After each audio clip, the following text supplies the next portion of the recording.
Selamat berjumpa kembali dengan kami, channel Film Legenda Nusantara. Dalam channel ini, kami akan menyajikan cerita-cerita legenda, cerita-cerita sejarah Nusantara, kejayaan Nusantara. Semoga kita semua akan menyadari bahwa negara kita, Nusantara, adalah negara yang sangat luar biasa. Salam NKRI. Kemelut Belambangan bagian 11. Dengan adanya Jatikusumo yang selalu menentang penindasan, para pamong praja itu tidak lagi leluasa bertindak semena-mena, tidak dapat lagi memeras dan menindas penduduk untuk menggendutkan perut mereka sendiri. Akan tetapi karena perkumpulan Jatikusumo melakukan hal yang benar, apalagi ketuanya, Ki Cangak Awu adalah seorang yang berjasa terhadap Mataram, bahkan masih terhitung kakak seperguruan Putri Wandansari dari Mataram, maka para pamong praja itu hanya menyimpan saja kebencian mereka dalam hati. Bahkan Bupati Pacitan sendiri menghormati Ki Cangak Awu.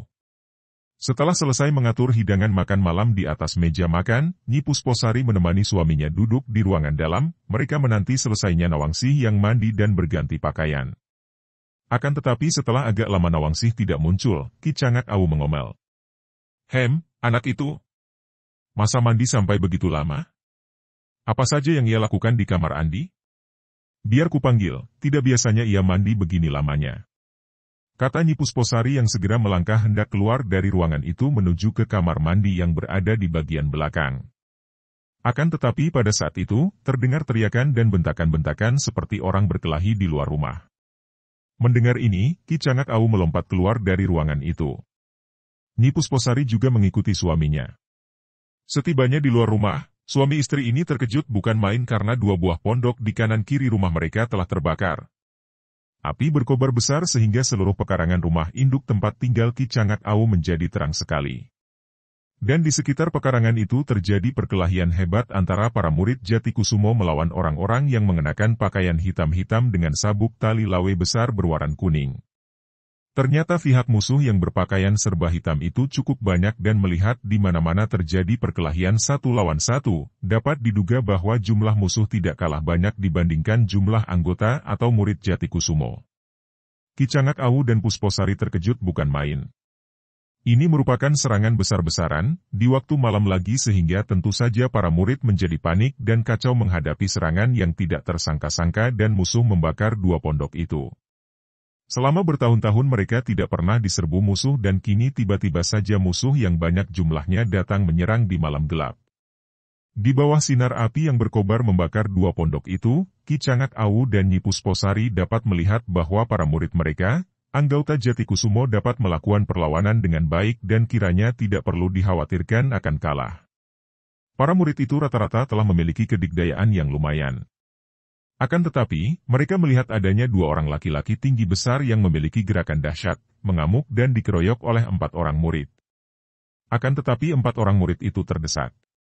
Dua orang laki-laki tinggi besar berpakaian serba hitam itu mengamuk dengan senjata kolor, tali pinggang, lawi yang sebesar lengan dan panjangnya dari pinggang sampai ke tanah. Dengan dua ujung kolor itu mereka mengamuk sehingga 4 orang murid Jatikusumo yang bersenjata tongkat menjadi terdesak. Ki Cangak Awu dan Nyi Pusposari cepat melompat ke dalam rumah untuk mengambil senjata dan beberapa detik kemudian suami istri ini sudah berlari ke pekarangan. 2 dari 4 orang murid yang mengeroyok 2 orang tinggi besar itu sudah roboh, dan yang 2 orang lagi hanya dapat mundur-mundur sambil menjaga diri dengan memutar golok. Kalian mundur! Ki Cangak Awu membentak dan melihat suami istri pimpinan mereka datang, 2 orang murid itu merasa lega dan mereka melompat ke belakang, lalu membantu 2 orang kawan yang terluka.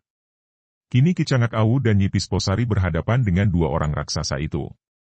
Kemelut Belambangan karya Hoping Hu di http://ceritasilat-novel.blogspot.com by Saiful Bahri Situbondo.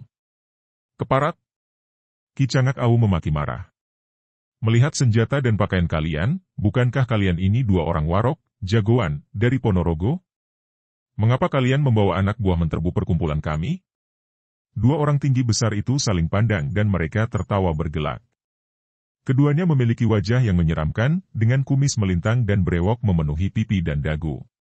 Yang hidungnya besar bengol seperti topeng pentul dan berusia sekitar 40 tahun tertawa dan menjawab. Hahaha. Tentu Andika ini yang bernama Ki Cangak Awu dan Nyi Pusposari, ketua Jatikusumo. Ketahuilah, aku bernama Ki Surosingo dan ini adikku Ki Surobadak. Kami pernah mendengar bahwa kalian adalah warok-warok Ponorogo yang terkenal jagoan. Mengapa sekarang tiba-tiba membawa banyak anak buah menyerbu perkumpulan kami? Jatikusumo tidak pernah bermusuhan dengan para warok Ponorogo. Ki Cangak Awu.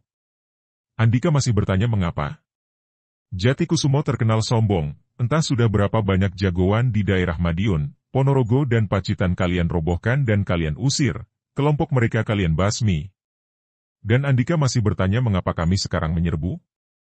Akan tetapi, yang kami basmi adalah gerombolan-gerombolan penjahat yang mengganggu rakyat jelata. Kawan-kawan itu juga hanya mencari nafkah dengan memungut sumbangan dari penduduk. Apakah kalian sendiri saja yang butuh makan? Kini, kawan-kawan melapor kepada kami dan kami memutuskan untuk membasmi Jatikusumo yang congkak dan ingin hidup sendiri, untuk membalas dendam dan menghentikan kesombongan kalian yang selalu mencampuri urusan orang lain. Hiat! Ki Surosingo yang hidungnya besar itu sudah menggerakkan kolornya yang menyambar dan menghantam ke arah dada Ki Cangak Awu. Wirr! Kolor itu menyambar dahsyat, namun Ki Cangak Awu yang sama sekali tidak merasa gentar, sudah menggerakkan tongkatnya menangkis. Wutut! Plak! Tongkat bertemu kolor dan tampak bunga api berpijar saking kuatnya terasa panas. Hal ini menunjukkan bahwa ketua Jatikusumo itu memiliki tenaga yang amat kuat. Si brewok berhidung bengol itu marah, akan tetapi juga berhati-hati dan segera terjadi serang-menyerang di antara kedua orang pria yang bertubuh sama tinggi besarnya itu. Melihat kakaknya sudah saling serang dengan Ki Cangak Awu, Ki Surobadak lalu menyerang Nyi Pusposari dengan kolornya. Wanita ini dengan gerakan tangkas mengelak lalu dari samping, kerisnya menusuk ke arah lambung lawan. Ki Surobadak terkejut dan cepat mengebutkan kolornya menangkis. Kedua orang ini pun saling serang dengan seru. Sementara itu, dengan gagah perkasa 36 murid pria dan 9 murid wanita. Perguruan Jatikusumo melakukan perlawanan dengan gigih dan biarpun jumlah penyerbu itu sedikitnya ada 70 orang, namun perlahan tapi pasti para murid Jatikusumo dapat mendesak para penyerbu sehingga mereka bertempur sambil mundur. Beberapa orang di antara mereka sudah roboh terpukul tongkat, ada yang patah tulang lengannya atau tulang kakinya, ada yang memar dan bengkak-bengkak muka atau kepalanya. Perkelahian antara Ki Cangak Awu dan Ki Surosingo berlangsung seru dan sudah lewat 50 jurus. Ki Surosingo mulai terdesak hebat, tidak kuat dia menahan serangan ketua Jatikusumo yang amat kuat itu. Ki Cangak Awu menghantamkan tongkatnya yang menyambar ke arah kepala lawan.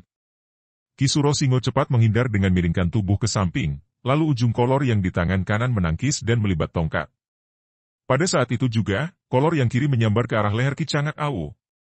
Serangan balasan ini hebat sekali dan untuk sejenak Ki Cangak Awu tidak dapat menggerakkan tongkatnya yang sudah terlibat kolor kanan. Wut! Plak! Kolor yang menyambar ke arah lehernya itu ditangkapnya dengan tangan kanan sedangkan tongkat hanya dia pegang dengan tangan kiri. Keduanya kini saling mengerahkan tenaga karena sudah tidak dapat menggerakkan senjata lagi. Tiba-tiba saja Ki Cangak Awu melepaskan tangan kirinya mendorong ke arah dada lawan dengan pengerahan aji gelap musti.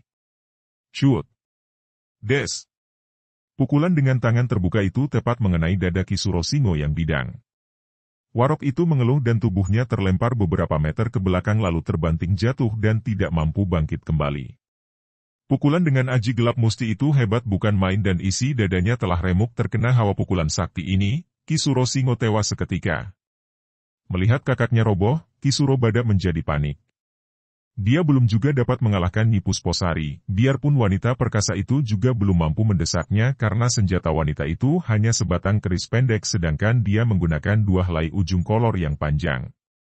Melihat kakaknya roboh, kolornya menyambar dahsyat sehingga Nyi Pusposari terpaksa melompat ke belakang.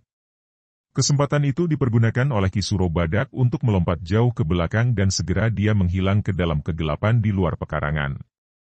Dia lalu memberi isyarat dengan suara parau seperti burung gagak berkali-kali. Mendengar isyarat ini, anak buahnya lalu mundur dan melarikan diri membawa teman-teman yang terluka dan terpaksa meninggalkan mereka yang tewas dalam pertempuran itu. Karena malam gelap, Ki Cangak Awu berseru, "Jangan kejar, mari kita padamkan api."